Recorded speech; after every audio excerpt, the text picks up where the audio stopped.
إلى شعبنا والرأي العام. المخدرات هي الحرب الخفية التي تمارس لهدم الأمم والدول، لهدم الفرد والأسرة والمجتمع. هي الحرب التي تفوق الحروب بكافة أشكالها بالخراب الذي تخلفه، فهي تحارب الأخلاق والبنية المجتمعية. السيدات والسادة الحضور، إن الجغرافيا السورية ومناطقنا بشكل خاص تتميز عبر الأزل بموقعها الجغرافي الذي يعتبر مناطق عبور تجاري، وكانت صلة الوصل بين دول وحضارات عدة. كما مرت مناطقنا بحرب كبيرة ضد مختلف التنظيمات الإرهابية نتج عنها حدوداً آنية. وبينما تعمل قواتنا لحفظ الأمن والأمان ومكافحة الجريمة بكافة أشكالها، هناك جهات خارجية وبعض ضعاف النفوس يحاولون استنزاف مناطقنا بكافة الطرق، أبرزها إدخال المواد المخدرة والعديد من المواد الممنوعة والمحرمة إلى مناطقنا لاستهداف البنية الاجتماعية وضرب قيم المجتمع، إضافة لمحاولة استخدام موقع مناطقنا الجغرافي لتهريب موادهم لدول أخرى عبر أراضينا.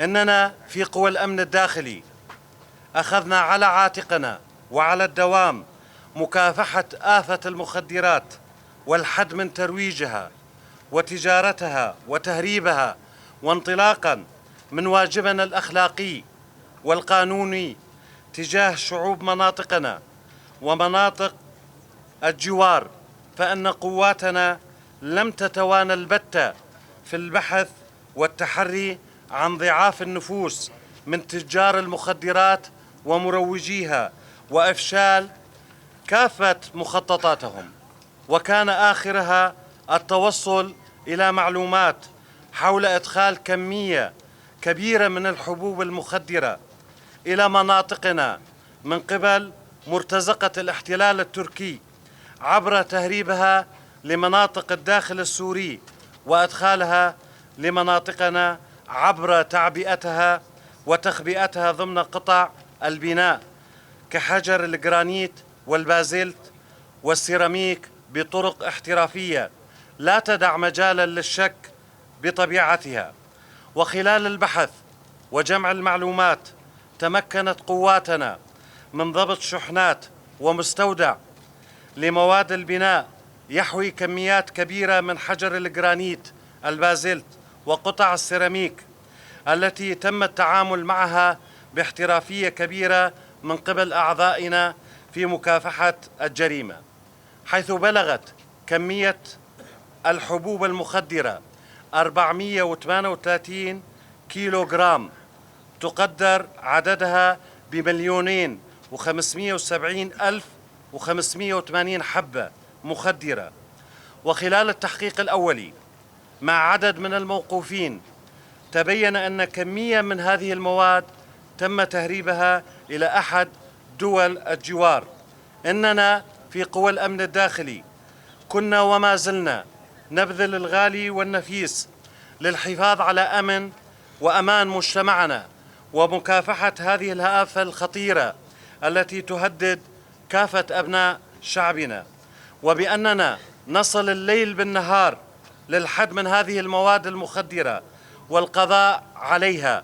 فالحياة مسؤولية، الوطن وأمن المواطن مسؤولية، ونحن على العهد لتحمل هذه المسؤولية. القيادة العامة لقوى الأمن الداخلي شمال وشرق سوريا. شكرا لكم.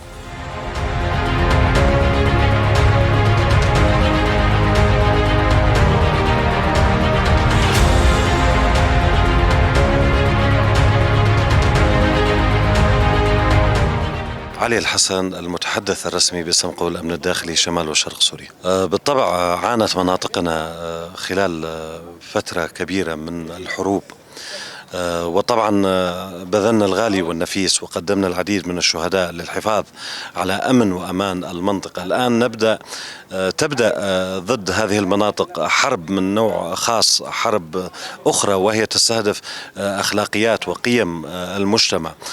طبعا ضبطنا في هذه المرة كمية كبيرة، وأيضا في مرات أخرى، وأعلنا من خلال مؤتمرات صحفية ومن خلال حملة الحياة مسؤولية عن ضبطنا لكميات كبيرة من المواد المخدرة. بالطبع نحتاج إلى تكاتف الجهود الشعبية وجهود هيئة الصحة وهيئة الثقافة والشباب والرياضة لنشر الوعي الموجود لدى المجتمع من أجل التنويه على مخاطر هذه الآفة الخطيرة حقيقة التي تستهدف الفئة الشابة إجمالا. طبعا أغلب هذه الشبكات هي شبكات عابرة للحدود، يعني لا ترتبط بدولة معينة، هم لديهم غايات معينة. هذه الشبكات ترتبط أيضا أحيانا ببعض ضعاف النفوس الموجودين ضمن هذه المنطقة، والحلول دائما موجودة، هي أننا مستعدين للتضحية بأنفسنا لمنع هذه الظاهرة. نتوجه لأبناء شعبنا بالعموم بأننا نواصل الليل والنهار من أجل مكافحة هذه الآفة الخطيرة، ونرجو منهم التعاون معنا بالإبلاغ عن أي شيء يريب أو يدعو للشبهة بوجود آفة المخدرات وغيرها من هذه الآفات.